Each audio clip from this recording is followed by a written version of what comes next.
everybody, I don't even care to do an intro. I don't care to do an intro song. I don't care to do a formal greeting. And not because of rudeness, not because of lack of hospitality, because I just got some potentially amazing potential news.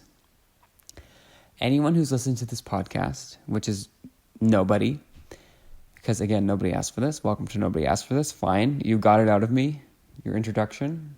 This is episode, I think, 67 of the Nobody Asked for This podcast. Not to brag, we're like approaching 3/4 of 100 episodes. But to get back on topic, which is a problem I've had in the past 66 episodes, but I'm going to kind of start paving a new way now. I just heard that the drum roll, I can't do a drum roll, I'm holding my phone. The gingerbread latte may be back at Starbucks or at Mermaid Coffee Shop this Christmas season. Now, I don't want to speak too soon. I don't want to get ahead of myself. All I know is insiders have told me that there's going to be some sort of like a gingerbread chai. And by insiders, I mean, I just saw it on the internet. There's going to be a gingerbread oat, something shaken, upside down, supercalifragilisticexpialidocious chai drink. Now, my assumption is they have the gingerbread syrup back that they're going to add to this chai drink that they're trying to mass market. But if that is true, that means I have gingerbread syrup, which means they could do a gingerbread latte, which has been one of, I would say, my top 3 initiatives on this podcast was bring back the gingerbread latte. And I really think what made the difference was last year, I just started complaining in November when they brought back the Christmas drinks and they didn't have the gingerbread latte. Like I complained for something that didn't happen and was now never going to happen. But this year, I did what I would call action steps. And I said, you know what? Instead of complaining about this when it's too late, I'm going to start complaining about this when there's still time. So I was in like March, April, May, really doing a campaign, I would call it, for the gingerbread latte. I was the campaign manager for the Bring Back Gingerbread Latte initiative. And again, I don't want to speak too soon because you never know. Sometimes I read stuff like, oh, the eggnog latte is coming back. I get all excited and then it turns out that, yeah, it is coming back, but like only in Malaysia or something. So I don't want to get too excited, but this could be the year.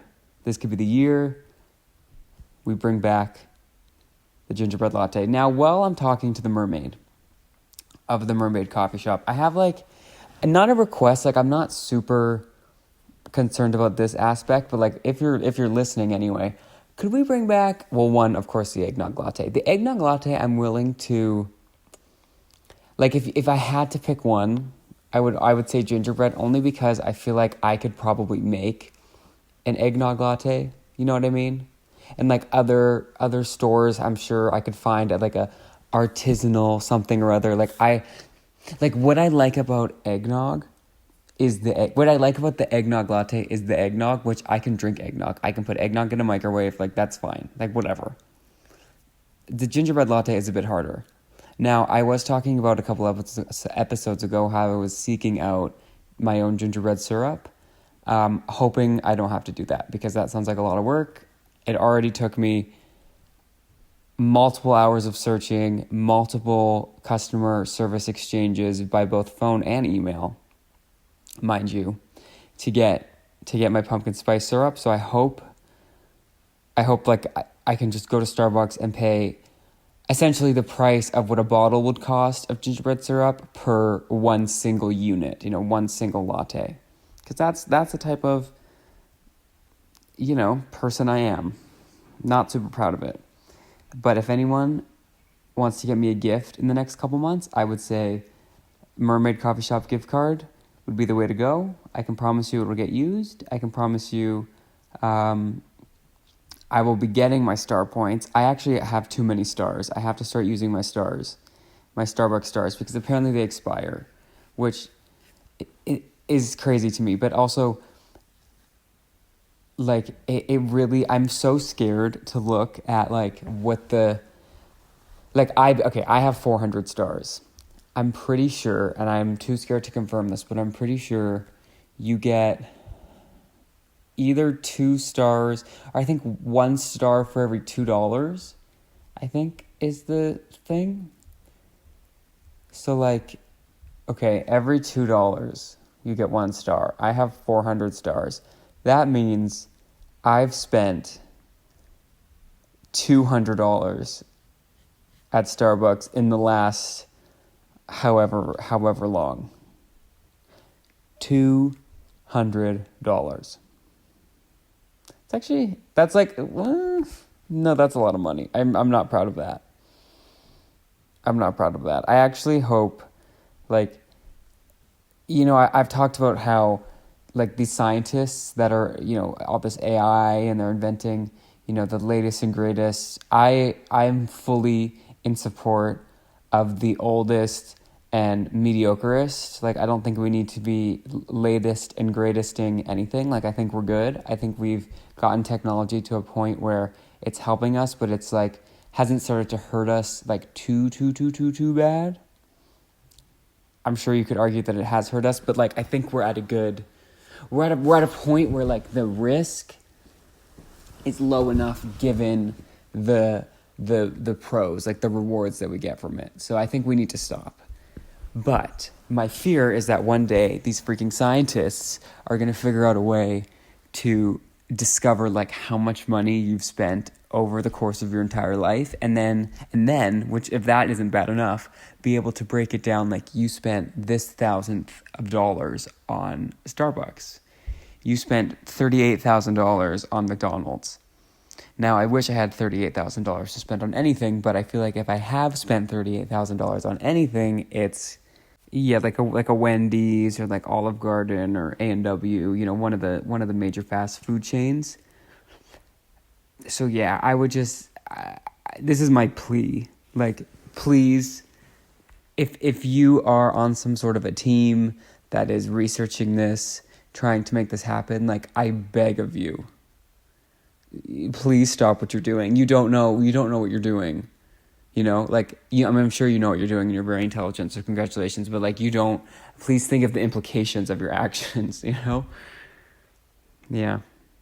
Anyway, I'm going to be honest. Last week I was bragging about how well I was doing. I was recording the podcast, in the morning. It was a Wednesday morning. Now it's fully 9:00 at night, the day before this comes out. But I actually think that I wasn't supposed to record this earlier, because then I wouldn't have had the glorious announcement of the gingerbread latte potentially coming back, because I just found out about this news not even 20 minutes ago. Okay, maybe 25 minutes ago. So it all worked like it had to. Now, if you remember from last week, which again, I just want to do a quick acknowledgement. If you happen to stumble upon this episode randomly, one, there's no way you're listening a full 8 minutes in. You've definitely skipped at this point. But if you are, when it sounds like I'm talking to other people, I promise you, I know that there's no one listening to this. I'm not delusional. Well, that's up for debate, but I'm not delusional enough to think that like I'm talking to the masses, but I really don't know how else to talk. Like, I think it's sad if I don't talk like I'm talking to the masses. Like, if I really sink in the idea and the reality that like I'm truly like recording voice notes on my phone and then putting them on the internet, thinking people are going to listen to them. So like if I sit in that truth a little bit too long, it's a bit sad. So I act like I have thousands, if not hundreds of thousands, if not millions of listeners. And I would really appreciate everyone kind of, if not joining me on this journey, like leaving me be. So I just want to get that out of the way. I do that disclaimer about once an episode. Henceforth, I started a sentence like a minute ago that I'm going to finish now. If you remember from last week, my inspiration for starting the recording in the early morning as opposed to the late evening last week was I was procrastinating reading a book. And I'm here to tell you that I have not finished that book. I've not finished that book in the slightest. I only have about like about an hour left. I don't know pages because I have the ebook version, so who knows? I think I have about like 100 ebook pages. If anyone knows the comparison, I don't think it's like a 1-to-1. This is truly details, but all of this to say that I did not give the name of that book last week. I will not give the name of that book this week because one, no one's listening to this, and I just feel like recommending or not recommending books to nobody is like a step further than I'm willing to go in this whole facade. But also, I don't want anyone to read it, so I feel like why not talk? Like I'm not going to say anything, and I also feel like a bit more comfortable saying negative things if I'm not, like slandering someone's career in the process. So I'm reading a book. It's absolutely terrible. It's just pages and pages and pages of nothingness. The actual story isn't that bad. Like if you boil it down, like what the novel. What does novel mean? I think I know what it means. But like what I'm gonna go. Actually, hold on. We have time. What does novel mean? Not the novel coronavirus. A fictitious prose narrative of book length, typically representing character and action with some degree of realism. Yikes! That's more specific than I had anticipated, but yeah, the premise of the novel, of the prose, is not bad. It's just like we just keep taking left turns. We keep going on tangents. We don't finish a thought. Oh my gosh, I'm describing my own podcast. Yikes.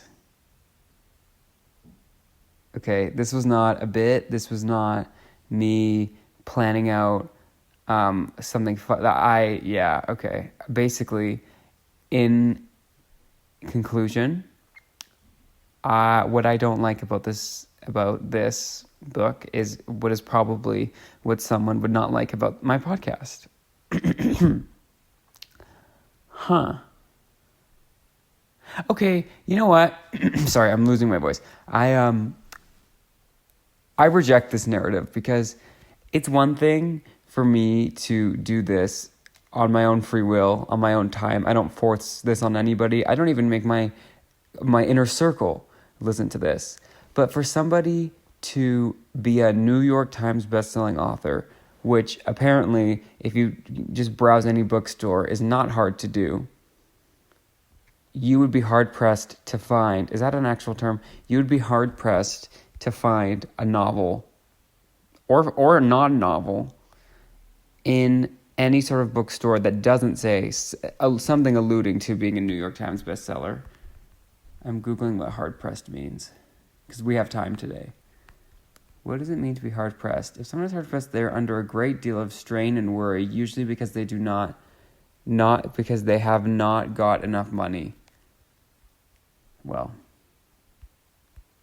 been there. But my point, even though I was going on a tangent, which I said was probably a bad thing, is I'm not like forcing anyone to read this. And I'm not saying that when an author puts out a book, they're forcing you to read it, but you know that people are going to read it, right? Like, you have your fans of your last book, that are going to be, lining up at the bookstore like they're waiting for the new iPhone, waiting to read your book. So it's almost like, wouldn't you want it to be good? Also, I have a problem with, have a problem with something? What?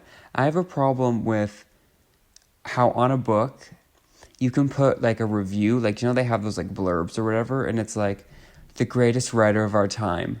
But it's not people talking about your current book. It's someone talking about just like a book that you wrote. But, you're browsing chapters and you're like, oh my gosh, someone called this book a modern masterpiece. But then you look at where the quote came from, and the quote came from an article from 3 years ago about the last book that they published. Like, how is that allowed? That would be like, and I'm pretty sure I've talked about this before, but thankfully no one listens to this, so I could really just be re-uploading the same stories and re-uploading the same episodes in perpetuity. Is that Latin? Anyway, it sounded Latin. But if I submitted an essay that I was like, you know what, not my best work, why didn't I just get all the comments from the one good essay I wrote 4 years ago and just plaster it on the front, plaster it on the title page? Great sentence structure. My English professor, 2012. Incredible usage of proper nouns. In quotes, my third grade English teacher. Wow, third grade science teacher. Just the star emoji. Seventh grade math teacher. You know, I can do that too. I can play that game. New York Times bestseller. I actually think I have an episode titled New York Times bestseller, but it's like new, like KNEW, and then York with an E, and then Times like the spice, and then bestseller like normal. And I think that is probably one of my better titles, I would say. I sometimes feel like the title of the episodes are better than the actual episodes. Again, no one would listen to it to know, like to call me out on it, but I like thinking of the titles. Unless, of course, the title does not naturally present itself, and then it's torture. And then I have to go through, like, listen to the sound of my own voice, which is like nails on a chalkboard. Although I will say, I've gotten better at just embracing it, you know? Like, I just have to think of it like anyone that hears your voice on a recording, like, is so used to your voice that they're not thinking about it. You know what I mean? Like, it's like, I don't think my voice necessarily stands out to anyone that's not me, you know? And for that, I am grateful. And if I'm wrong, no one tell me. I'm very yawny this episode, and I'm not so sure why, although it is, you know, we're coming up on 10 o'clock at night. So I guess it's not like the greatest mystery. I was also, to be fair, sitting in traffic for about 4 hours today. Okay, like 3.5, not 4. I was in the car for 3.5 hours. And there were multiple points where I thought, you know what, should I just multitask? Should I just click the record button on my phone? I have like a dash thing, so I wouldn't be obviously holding my phone and driving at the same time. That would be very unsafe and not something I would do. That sounded like I was being sarcastic. I really don't do that. But I was like, should I just record? But then I thought, you know what? You're probably not going to be able to hear me over the breeze and the wind and the weird noises that my car makes. Like, my car fully, if anyone is a mechanic or knows one, like, send help. I can send you audio files. My car makes the weirdest noises. Like, to the point where if I hired a Ghostbuster, like if I hired the two people from The Conjuring, which I actually think they're real people, but I'm pretty sure they both have since passed, like the people they're based on or whatever, I would be delighted to find that, you know, my car was actually haunted. Like, there's not something wrong, like there's just a ghost somewhere in the engine, because the rate at which I have to add coolant to my car is not cool. It's not cool, lint. Because I'm telling you, there are times when I didn't realize I needed to add more. Like, I put coolant in my car at the same rate that people who drive a Prius put gas into their car. I saw the craziest thing the other day. I will get back to the story about how my car's falling apart and how the people at the oil change spot have been predicting it for years, and I've just been telling them that they're basically like alarmists and they can calm down, and now it's happening.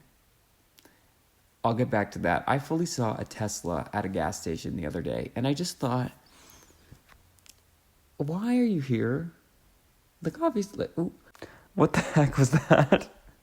Like, obviously, yikes. Like, obviously, they're allowed to be there. And I personally, I think a gas station, like, is the best food. Are you kidding me? A 7-Eleven, taquito, and then you get, like, the snacks, but, like, not the regular snacks, like the 7-Eleven branded snacks. And then you can get, like, they have, like, cheesecake on a stick.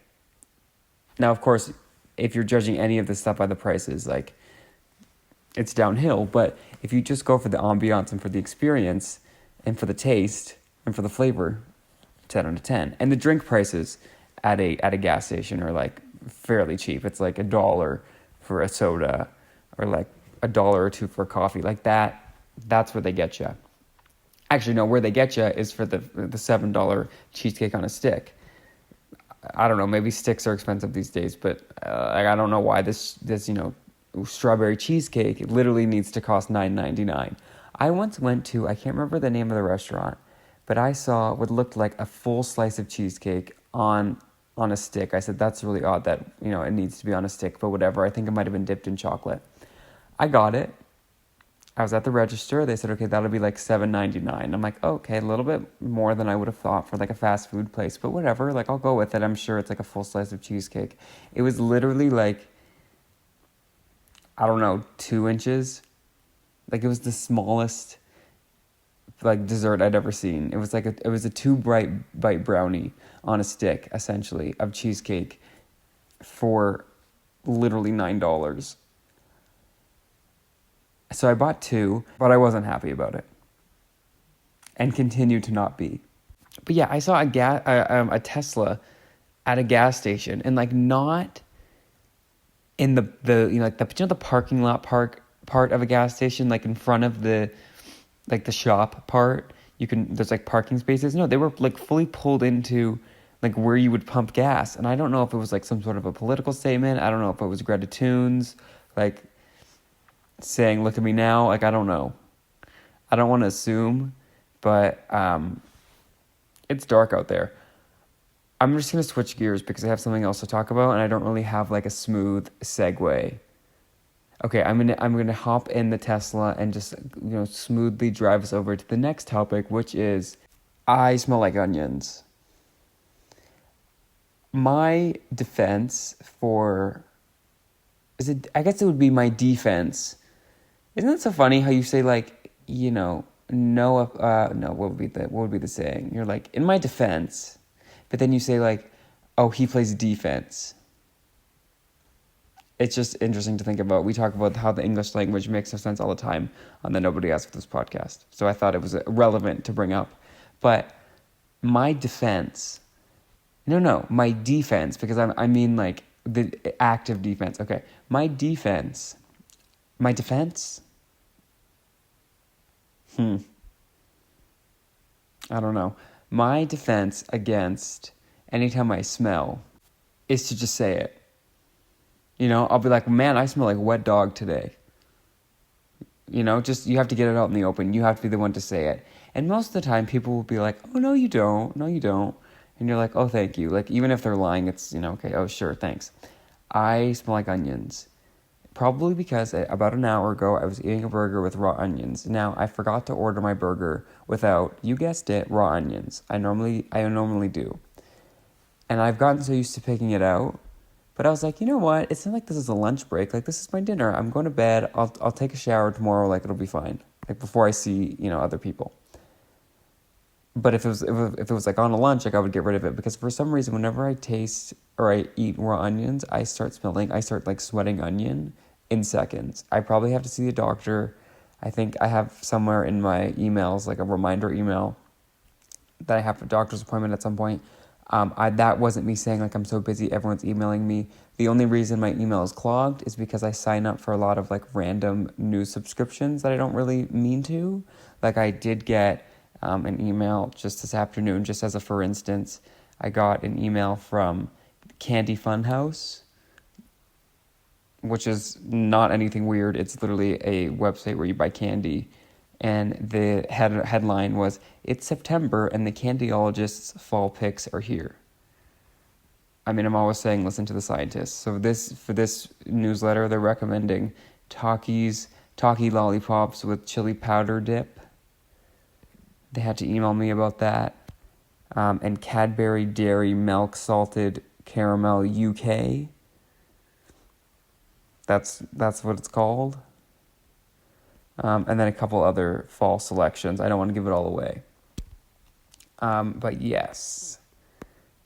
I also, for the longest time, was somehow subscribed to like some sort of like a Yahoo Answers. I don't know, for people that might not know Yahoo Answers. Yahoo Answers was, because I think it's not a thing anymore, but it was like a forum where you could type in like any sort of question. It could be like, I think I have athlete's foot, what do I do? Or like, you could do word for word a question from a worksheet that you were given in elementary school, and like someone will give you the answer. It's like Chat GPT, but like more community based. Like someone in the community had to see it, respond. It's basically, as it boiled down, it's like those annoying discussion posts that you have to do in school, where like you just have to have like a semi-scripted BS conversation with your classmates, where you'd be like, hi, my name is whatever, the topic this week made me really interested in the topic this week because I think the topic this week is very interesting. And then someone responds, hi, whoever, I really agree with your take that this week's topic is interesting. I also find this week's topic interesting because this week's topics is something that, in my opinion, is interesting. So I really think we're on the same page with this, and I'm really looking forward to going through the rest of this course in discussion with you all. And then when you're the person after that person, you're really screwed because you have to really think of something new. So you'll say like, oh my gosh, I agree with both of you that this is a really interesting topic. This week's topic, it reminds me of something else random in that I find them both interesting. I would really like to take a course in, this other topic one day, but for now, since we're in this course, I'm really excited to learn. And it's like BS, like we're not saying anything. It's word salad, it's participation marks, it's a waste of time, a waste of space, and I love them dearly. But yeah, Yahoo Answers is basically that, which was a knockoff version of whatever newsletter I had once stumbled on, where for like probably 2 years, every day I would get a newsletter of just 2 random questions that people had asked on this website. And it was anything from like a question about physics to a question about like, what do? I think my daughter's pregnant. Now guess which one of those 2 I would sit down and read. Obviously the physics, duh.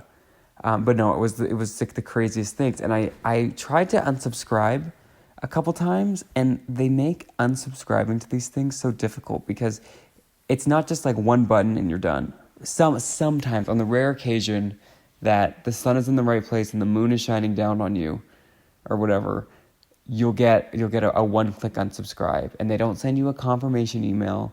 They don't make you go in and like adjust your email settings. Like it's a one and done. Most of the time you have to do those things. At the very least, they'll send you like another email to confirm, and then you have to click something. It's like, what part of don't email me again did you not understand? I don't want a confirmation email. Just not done. No more emails, done. But if, you can't always get what you want. But I don't ever remember unsubscribing successfully from that process, nor could I tell you how I got on their radar to begin with, but they have finally stopped emailing me. But what hasn't stopped is the smell of onions. I'm starting to wonder, I always thought when I ate onions, I just started sweating onion, but I was definitely like picking them out, because I always go through this thing of like, do I eat them, do I not, do I pick them out, do I not, and I definitely touch them in the process of picking them out, and then sometimes putting them back in, so maybe it's just my hands smell like onion. I don't know if those scientists, put their efforts into doing smell-o-vision. Again, very grateful for the scientists. That sounded angry, I apologize, but if they put their efforts into doing smell-o-vision, maybe we would be able to be at a point where I could put my phone or my hand up to my phone, and then you could put your nose up to your phone, and then you could go and then smell the onions. Also, just kind of reflecting on my fast food experience, I would order a burger with no onions in the same breath that I ordered onion rings. I wonder if that was confusing to anybody. Huh. I love onion rings. I would say that's probably my favorite side. Like if I had to pick one side that I could get, like only that one side, they're not very common, at least where I am. That and like macaroni and cheese would be my choices. Also, of course, stuffing, but like that's not really like on the menu at a fast food restaurant. but it should be. Do I have to think of everything? Where is the fast food, like Thanksgiving food place?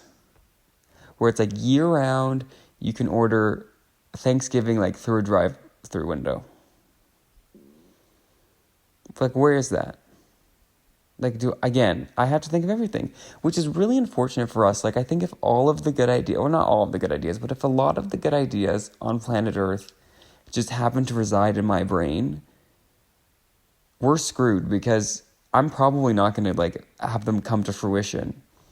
You know, we should have had somebody who, you know, was getting all the good ideas, be someone of wealth, be someone who had, like, connections, be someone who didn't spend their free time talking to their own phone, in which they would then upload the audio feed, you know, to the internet. Like, maybe that's why, you know, not everything is as figured out as it should be. Because I'm supposed to fix it, and, like, I don't know how. And smell like onions. Like, profusely. I also talk with my hands, even when I'm doing this. Like, I'm not talking to somebody, but my hands are, like, moving all over the place, so it's really wafting the onion smell.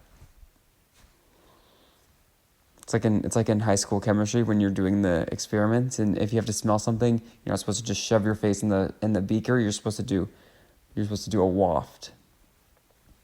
As if why would you need to smell that? Why do you need to smell chemicals at all? That makes no sense.